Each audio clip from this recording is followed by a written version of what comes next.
कैसे परमेश्वर शैतान ने उसे गिराया? झूठ बोलकर, उसका माइंड डाइवर्ट करके। आज भी वो लोगों के लिए ऐसे ही करता है। वो बहुत बार हमसे हमारे जीवन के विषय में, जो हमारे जीवन में कुछ समस्याएं हैं, उन बातों को लेकर हमसे झूठ बोलता है।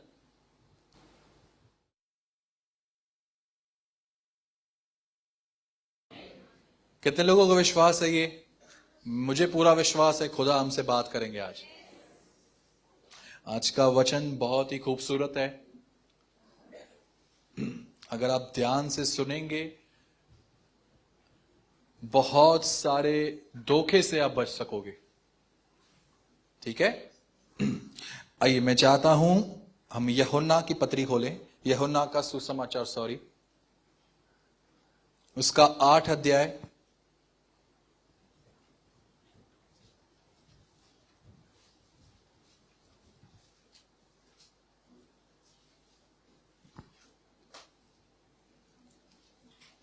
नहीं, वेट कीजिए।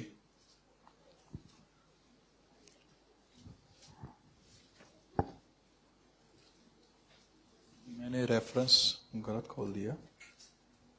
किसको रेफरेंस याद है? यीशु ने कहा शैतान झूठा है, झूठ का पिता है। ये रेफरेंस लगा दीजिए। रेफरेंस याद है? यूहन्ना में कहां बोला है यीशु ने? किसको याद है बताइए? 8:24 44। ओके,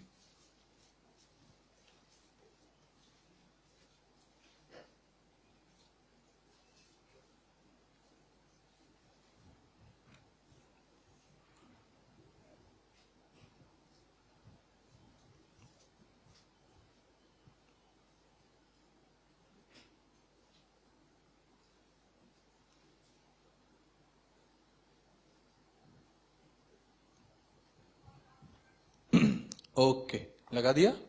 अगर आपके पास बाइबल है तो आप अपने बाइबल में पढ़िए। अगर आपके पास बाइबल नहीं है तो आपके लिए प्रोजेक्टर पर लगाया गया है, उसे पढ़िए। मैं 3 गिनूंगा, हम सब साथ में पढ़ेंगे। 1 2 3।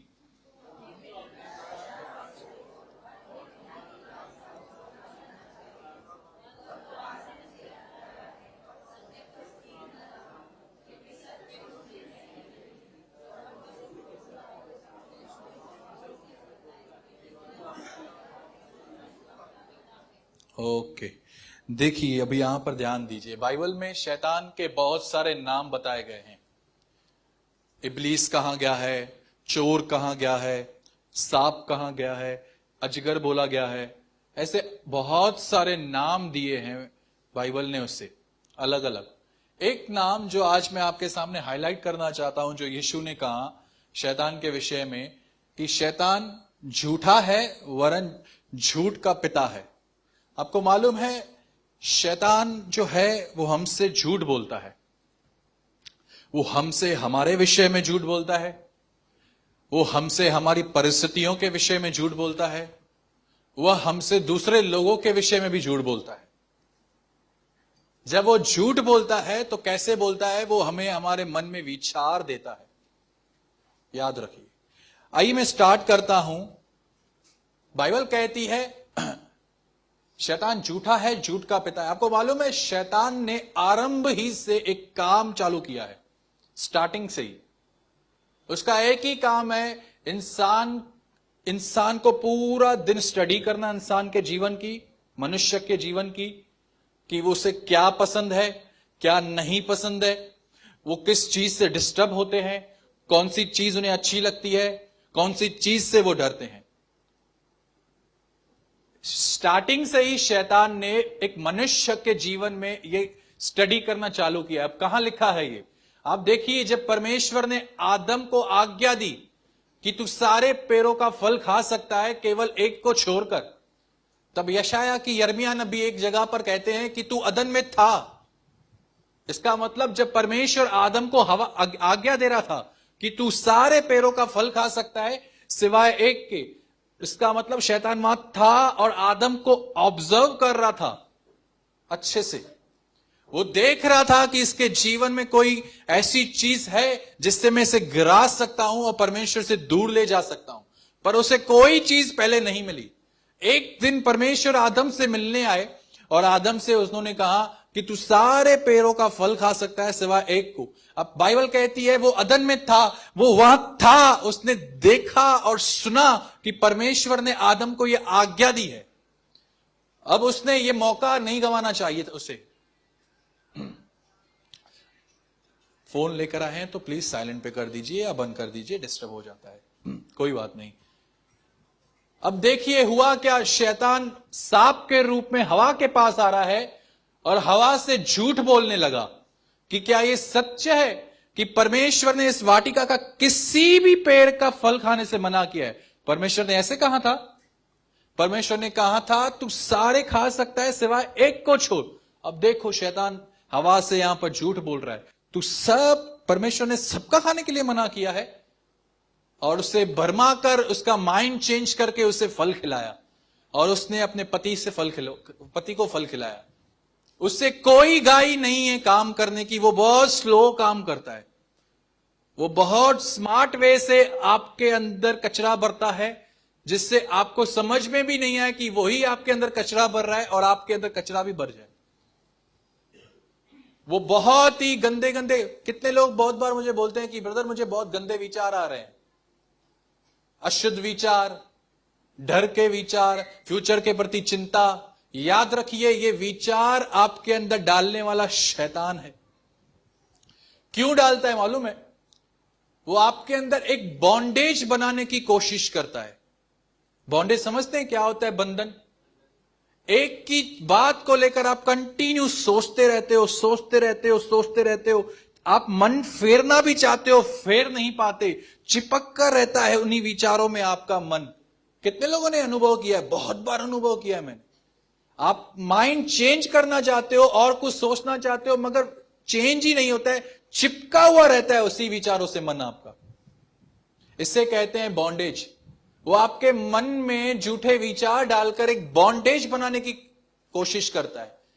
आपको मालूम है, ताकि आप वही बातें सोच सोचकर परेशान हो जाओ, थक जाओ, फ्रस्ट्रेट और चिड़चिड़े हो जाओ। जब आप चिड़चिड़े होते हो, आपसे कोई नॉर्मल भी बात करता है ना, आपको अच्छी नहीं लगेगी। जब मैं देखता हूं ना मैं फ्रस्ट्रेट या चिड़चिड़ा हो गया हूं, मुझसे कोई नॉर्मल भी बात करता है ना, मुझे उसकी नॉर्मल बात भी चुभती है और फिर गुस्सा आता है हमें, हम उससे कुछ ना कुछ बोल देते हैं। ऐसे ही एक व्यक्ति डिप्रेशन में जाता है। आंटी आप फोन बंद कर दीजिए, कोई बंद करके दीजिए उन्हें फोन, आता हो तो। ऐसे ही एक व्यक्ति आहिस्ते आहिस्ते डिप्रेशन में चला जाता है। मैं बहुत सारे लोगों को मिलता हूं, कहते हैं ब्रदर ये विचार मैं चेंज ही नहीं कर पाता हूं मन इससे। ये एक डिप्रेशन में जाने की एक साइन है, स्टार्टिंग है। आपको मालूम है, आप देखो इजरायलियों को सालों दर सालों एक ही जगह पर वो बैठे रहते थे, आगे नहीं बढ़ते थे। एक ही जगह पर बैठे रहते थे, एक ही पहाड़ के नीचे। 11 दिनों की जर्नी, 40 साल लगा उन्हें जाने में। इमेजिन कर सकते हो कितना बड़ा डिस्टेंस है, डिफरेंस है। समझो आप यहां से दिल्ली पैदल निकल रहे हो, चलो आज, और किसी ने आपको बताया 2 महीने लगेंगे। चलो थोड़ा बीच में आपको ट्रैफिक वगैरह मिल गई, पैदल जाते हुए भी 2 के 4 महीने पकड़ लो। और आप जब दिल्ली पहुंचते हो, आप देखते हो अभी 2022 चल रहा है, 2062 आ गया, 2062, 40 साल हो गए, और आप वहां पहुंचते हो दुनिया ही बदल गई है। इमेजिन कर सकते हो 40 साल लग गए उन लोगों को। ये क्या मजाक बात है? मैं कभी ये पढ़ता हूं, मैं प्रभु से कहता हूं 11 दिन 40 साल, प्रभु ये पॉसिबल कैसे हुआ? एक ही जगह पर बैठे रहते थे सालों सालों, भरते ही नहीं थे। क्यों? जब तक परमेश्वर उन्हें अगुवाई नहीं करता था। क्यों बैठे रहते थे आपको मालूम है? एक ही रीजन की वजह से। कुछ छोटी छोटी उन्हें प्रॉब्लम आती थी, तकलीफें आती थी, कुछ भी समस्या आती थी, वो फटाफट जाकर मूसा को पकड़ते थे, नेगेटिव बोलते थे। अब वो नेगेटिव क्यों बोलते थे? उनका मेन जो प्रॉब्लम थी ना, उनकी जो सोच थी ना, वो बहुत ही नेगेटिव थी।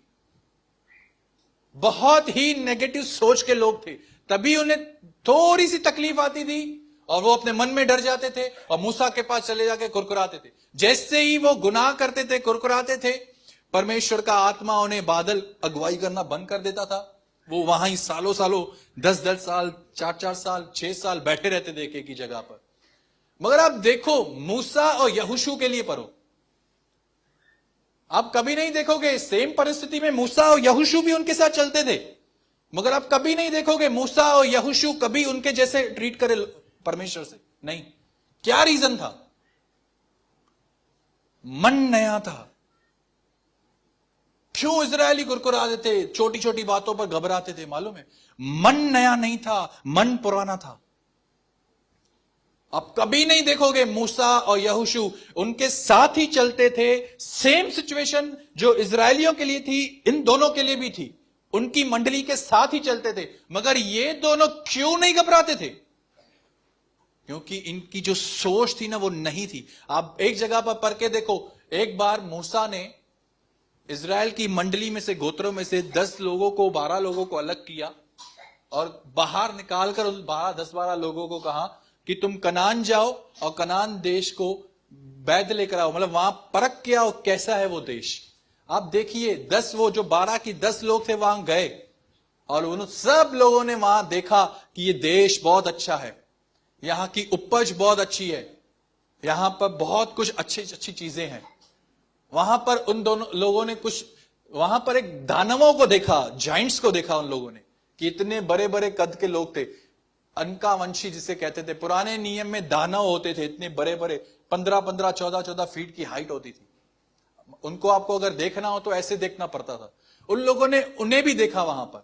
वहां से एक अंगूर का गुच्छा लेकर आए थे वो, और जैसे ही वो वापस आए और सब लोगों को कहने लगे कि वो देश बहुत अच्छा है, वाकई में वहां पर उपज बहुत अच्छी है, परमेश्वर ने बहुत अच्छा देश दिया है। मगर वहां पर 10 लोग थे, वो कह तो रहे थे कि ये देश बहुत अच्छा है, यहां पर उपज बहुत अच्छी होती है, मगर अंत में वो कहते हैं तो भी हम उस देश में नहीं जा पाएंगे क्योंकि वहां दानव रहते हैं।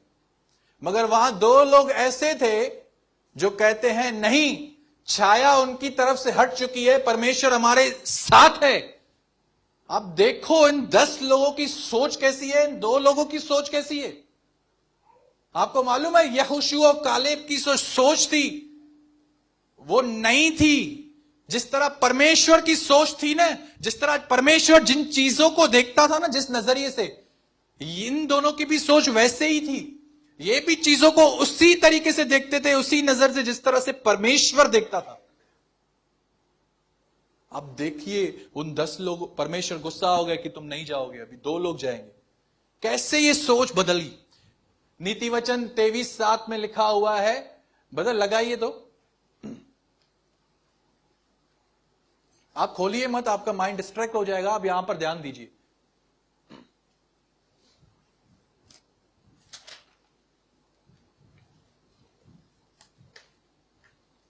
आप यहां पर ध्यान दीजिए, क्योंकि वह ऐसा व्यक्ति है जो भोजन की कीमत की ग्रहण करता है, वह तुझसे कहता है खा पी। ये अलग ट्रांसलेशन है। एक जगह पर लिखा हुआ है केजीवी इंग्लिश में, जैसा वह अपने मन में सोचता है वैसा वह आप है।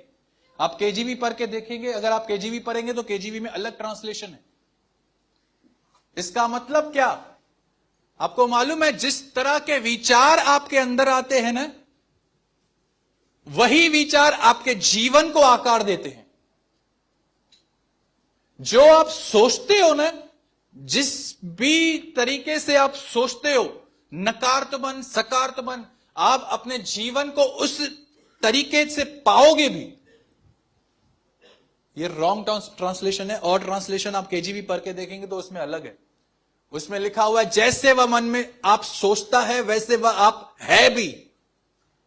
एक व्यक्ति जो अपने मन में जिस तरह सोचता है, अगले ही पल वो वैसे हो जाता है, क्योंकि सारे बातों का जो अगवा होता है वो हमारा मन ही होता है। आप देखो कुछ भी बात जो करते हो आप, उसके पहले आप यहां डिसाइड करते हो। जब आप यहां डिसाइड करते हो उसके बाद ही आप करते हो। इसका मतलब आपके विचार, आपकी सोच आपके जीवन को आकार देती है। अब इनकी सोच बहुत ही नेगेटिव होती थी। जिस तरह परमेश्वर ने, आपको मालूम है हमारी स्टडी की है ना इन दिनों में, आपकी मेरी स्टडी शैतान करता है, उसी प्रकार शैतान ने इन इजरायलियों की भी स्टडी की है। वो जानता था इजरायलियों को क्या पसंद है, क्या नहीं पसंद है, किस चीज से ये डरते हैं, कौन सी चीज इन्हें डिस्टर्ब करती है ज्यादा।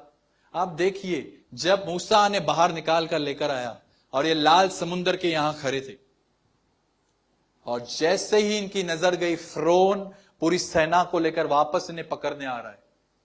अब देखो, ये मूसा के पास डर के गए और कहने लगे, क्या हमने तुझे नहीं कहा था कि हमें मिस्र में रहने दे, हमें मत निकाल। को मालूम है, जब मूसा इन्हें निकालने गया था ना, जब इनसे बात करता था मिस्र में, तब इनको कहता था कि परमेश्वर तुम्हें निकालेगा। आपको मालूम है ये लोग क्या कहते थे मूसा से? नहीं नहीं छोड़, फिरौन बहुत ही कठोर है, नहीं छोड़ेगा वो हमें रहने दे, हम यहीं खुश हैं। ये बात इनके जीवन में शैतान ने अच्छे से देखी थी, इनकी ये विचार, इनके ये शब्द, इनकी सोच। और जैसे ये लाल समुद्र पर आए, आप देखो, मैं ये पर्सनली बिलीव करता हूं, ये बोलने के पहले इनके अंदर ये विचार आया होगा कि हम मूसा को कहते थे कि हमें मत निकाल, हम यही ठीक है, हमें यही निकाल के आया है। इसलिए देखो, आप मूसा के पास वो पकड़ के जाके बोलते भी हैं सेम लाइन, सेम चीज बोल रहे हैं। आप समझ रहे मैं क्या कह रहा हूं? ये वहां पर इजराइल मिस्र में मूसा को कहते थे कि हमें मत निकाल। कहीं ना कहीं शैतान ने देखा था ये लोग ऐसा कहते हैं मूसा को, मगर मूसा ने निकाल कर लेकर आया है। जैसे ही लाल समुद्र के यहां खड़े हो गए, शैतान इन्हें विचार देता होगा, देख अब फिरौन आ रहा है, अब तुम नहीं बचोगे। मिस्र में कम से कम तुम गुलामी में जीवन तो जीते थे, अब तो वो तुम्हें छोड़ेगा ही नहीं, मार देगा। अब ये विचार लेकर ये डर गए और मूसा के पास गए और मूसा को पकड़ने लगे, तू हमें क्यों लेकर आया। उसके बाद आगे देखो आप, इन्हें पानी नहीं था, एक बार पानी खत्म हो गया था, और इनके पास पानी खत्म होने के बाद इनकी सोच देखो, कहीं ना कहीं इनके मन में ये विचार आ रहे थे, पानी खत्म हो गया है, ये जंगल का रास्ता है, अब कैसे आगे बढ़ोगे। तुम्हारे पास बच्चे हैं छोटे छोटे, इनका मन इन्हें डरा रहा है, अभी तुम्हारे बच्चे मर जाएंगे निर्जल। और ये विचारों पर इतना ये ध्यान देते थे, इतना लेते थे, और अंदर ही अंदर बॉयल होकर मूसा से लड़ने जाते थे वापस। कैसे इनका जीवन चल रहा है देखो, ये विचारों को लेते थे, वही विचार इनके चाल चलन को कंट्रोल करते थे। उसके बाद इन्हें खाना नहीं था, इनके पास एक बार कम था, और ये मूसा के पास गए, खाना नहीं है। को मालूम है उसके पहले इनके अंदर क्या विचार आया होगा। मिस्र में जब तुम गुलाम थे, तुम्हारे पास खाना तो होता था कम से कम, हफ्ते में एक दिन तुम्हें नॉनवेज भी मिलता था। यहां क्या कर रहे हो? अब तो तुम्हारे पास खाना खत्म हो गया है, अब तो तुम्हारे बच्चे निश्चय मरेंगे। मूसा तुम्हें मरने के लिए लेकर आया है यहां पर। और ये विचारों को इतना ये लेते थे, और इसी विचारों को लेकर मूसा से वो लड़ने जाते थे। ये विचार उनके जीवन को, चाल चलन को कंट्रोल करता था। इनकी सोच जो थी ना, बहुत ही अलग थी। एक लेडी थी, वो अपने हस्बैंड से बहुत झगड़ा करती थी, बहुत झगड़ालू थी। वो अपने पति से, वो उसका पति जो भी कुछ घर में करता था ना, उसको पसंद नहीं होता था। अच्छा भी करता था, उसे पसंद नहीं आता था। वो हमेशा उसे टोकती रहती थी, उससे झगड़ा करती रहती थी। उसको पसंद नहीं था उसका पति कुछ डिसीजंस लेकर पे। वो चाहती थी सब मैं ही निर्णय लूं, सब मैं जो कहूं वो हो बस। और इसी वजह से उस घर में उन दोनों में इतने झगड़े होते थे, पूछो ही मत। उनके झगड़ों का असर उनके बच्चों पर पड़ने लगा। एक बार उस लेडी की सोच थी ना कि मैं जो करूंगी घर में वही करूंगी, ये मेरा पति नहीं करना चाहिए कुछ। उसको था कि सब मेरी चले, मैं कमाऊं, मेरे पास खुद के पैसे हो। अब आप कहोगे ब्रदर इसको यीशु के लिए बताओ इसको। वो 3 साल से प्रभु यीशु को जानती है, 3 साल से, तो भी उसका स्वभाव क्यों नहीं बदला? क्यों नहीं बदला? क्यों मालूम है? मन नहीं बदला, मन रिन्यू नहीं हुआ है, माइंड। अब उससे ऐसा लगता है कि मैंने प्रभु को ग्रहण किया है, मैं स्वर्ग जाऊंगी, भले ही उसका स्वभाव कैसा भी हो। अब उसने शराब पीना छोड़ दी है, लड़कों से बात करना छोड़ दी है, मगर देखो झगड़ा करना बंद नहीं किया। हम में से बहुत सारे लोग आज भी ऐसे हैं, प्रभु में आए हैं, सालों हो गए हैं, सालों, शराब पीना बंद कर दिया है, गालियां देना बंद की है, गुटखा खाना बंद किया है, अफेयर छोड़ दिए हैं, मगर देखो आज भी हमारा स्वभाव बहुत ही गलत है। जिस तरह अविश्वासियों का स्वभाव वैसा ही हमारा है। माफ नहीं कर पाते, नफरत रखते हैं, छोटी छोटी बातों पर हम नाराज होकर बैठ जाते हैं, झगड़ा करते हैं, हमें कोई सुनाता है हम भी उसे सुनाते हैं। क्यों? सोच नहीं हुई है। अविश्वासियों की सोच मालूम है क्या है? जब तुम्हें कोई सुनाता है ना, उनको ऐसा लगता है, उनको ऐसा सिखाया गया है, तुमने इसके बाप का नहीं खाया, तुम भी इसको सुनाओ।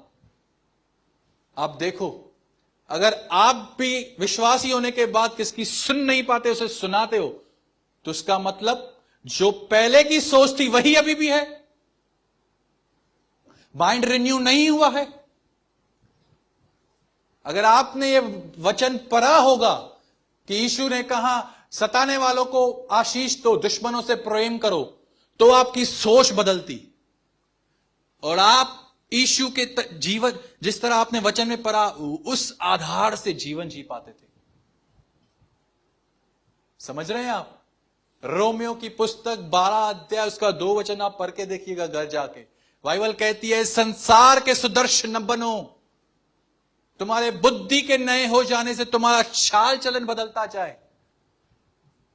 आप कितने भी लोगों से हाथ रखवा दो, काउंसलिंग लो, प्रार्थना करवा लो, आपका जीवन नहीं बदलेगा। क्यों? जब तक आपका मन नहीं चेंज हुआ है, आपका चाल चलन नहीं बदलेगा।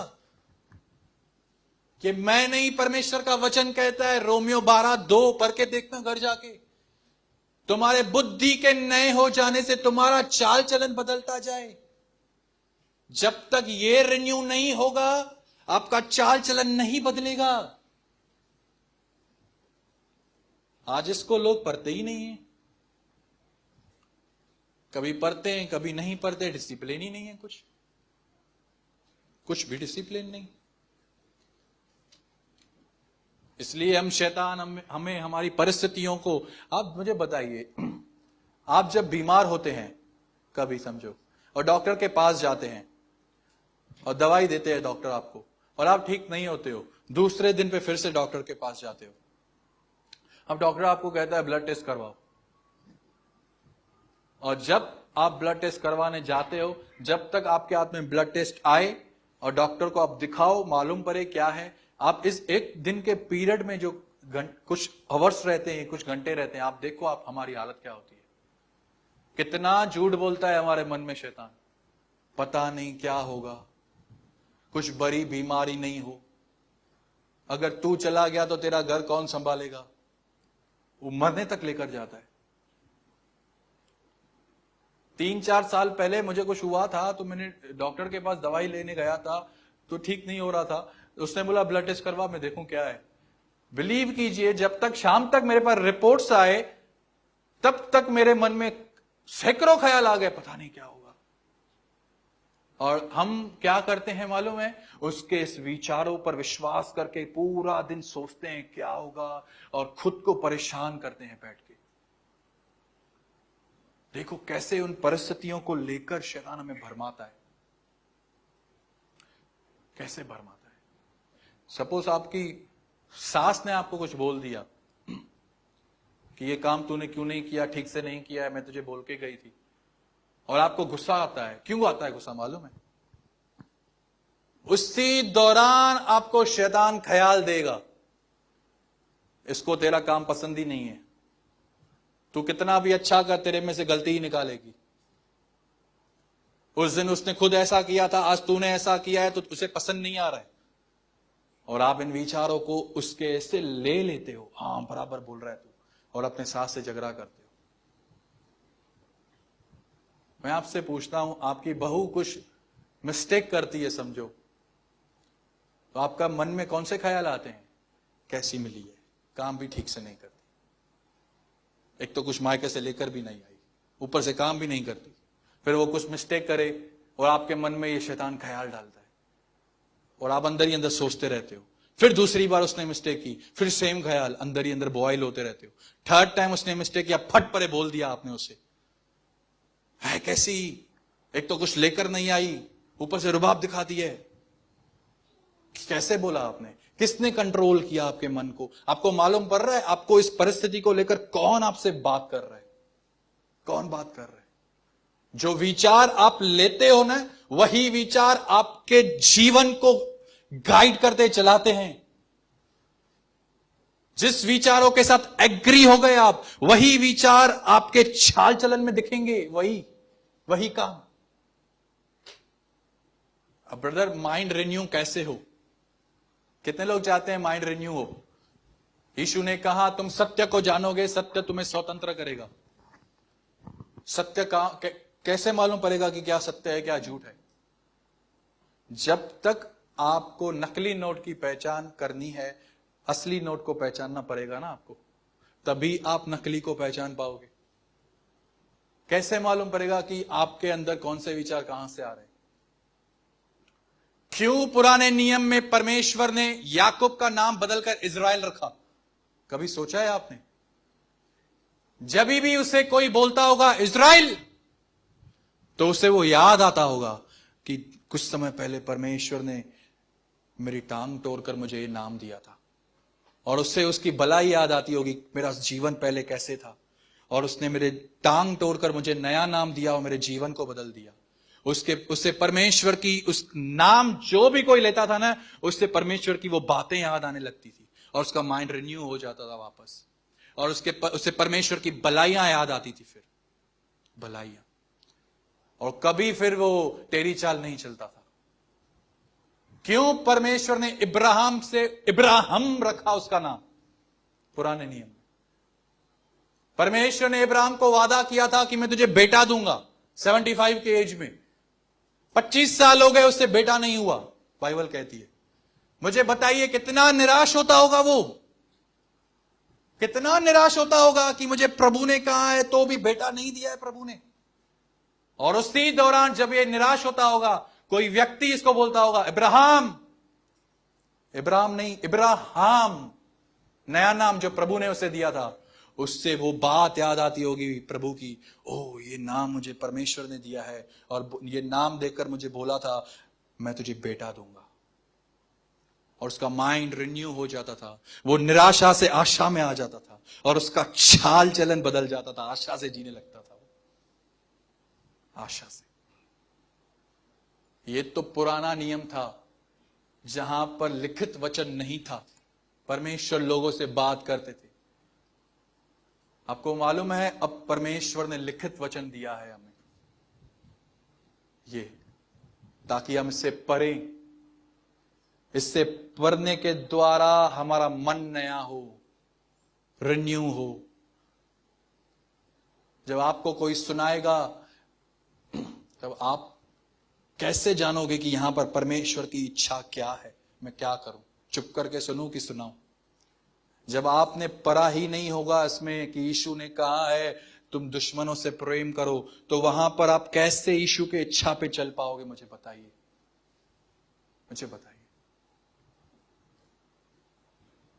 ऐसे लोग पढ़ते ही नहीं है, कैजुअली पढ़ते हैं, कभी पढ़ते हैं कभी नहीं पढ़ते हैं, या तो ड्यूटी पूरी करने के लिए पढ़ते हैं, पास्टर कहता है बपटिज्म लिया है, मसीह होने के नाते एक अध्याय पढ़ना है रोज हमें। इससे रोटी समझकर पढ़ते ही नहीं है कि खुदा हमसे बात करे। लोग आज ऐसे कपड़े में लपेट कर तकिए के नीचे रखते हैं, कबर्ड के ऊपर रखते हैं। भजन संहिता कहता है मैंने तेरा वचन अपने दिल में रखा है ताकि तेरा गुनाह न करूं।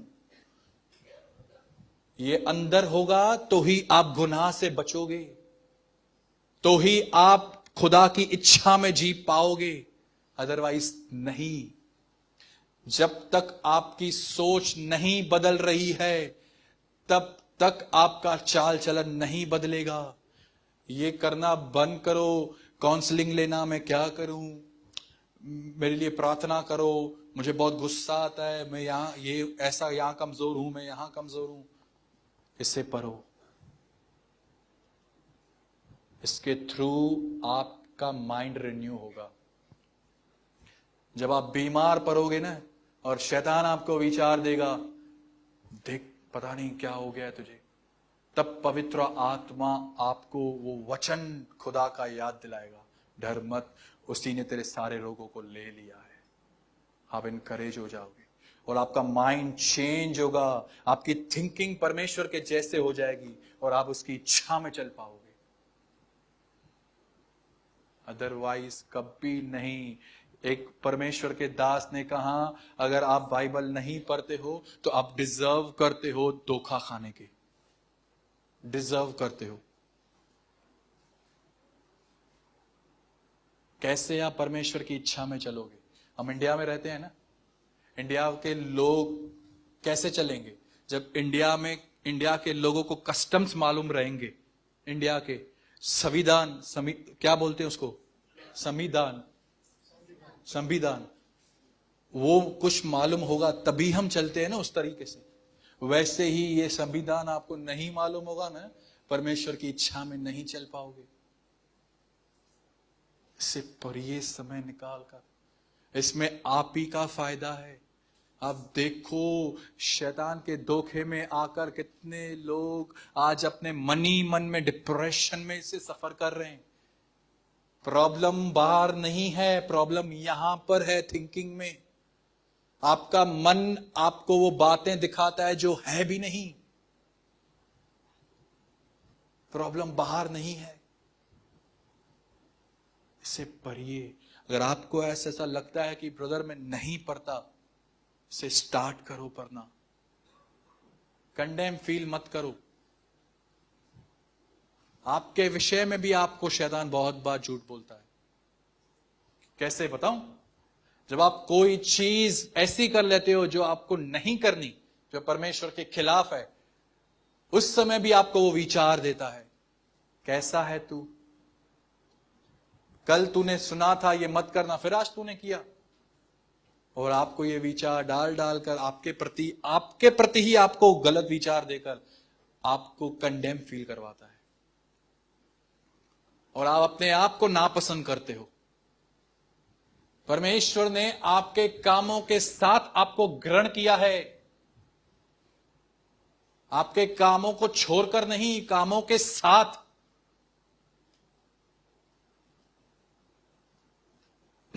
आशा रखता हूं खुदा ने आपसे कुछ बात की होगी। कितने लोगों से परमेश्वर बात की? कुछ। मैं एक हफ्ते से इसी वचन पर अपने जीवन में प्रैक्टिकल अप्लाई कर रहा हूं, एक हफ्ते से। अगर आप उसके झूठ में फंस रहे हो तो उसका मतलब आपको सत्य नहीं मालूम। ये सत्य है।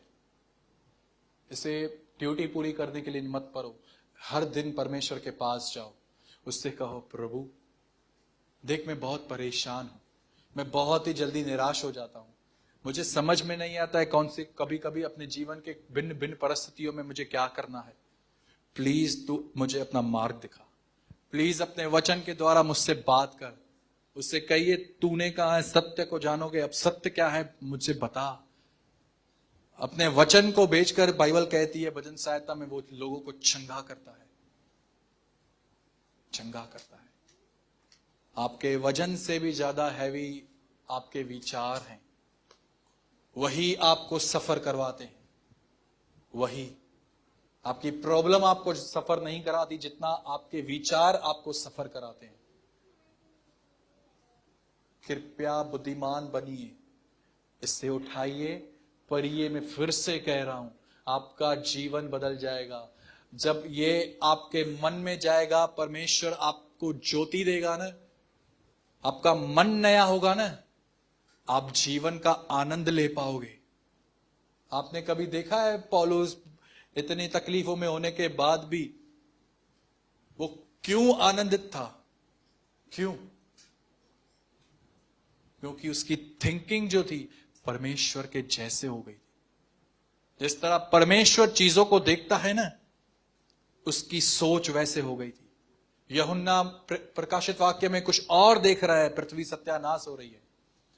या यीशु से कहते हैं ऊपर आ, यहां से देख दुनिया को मेरी नजर से।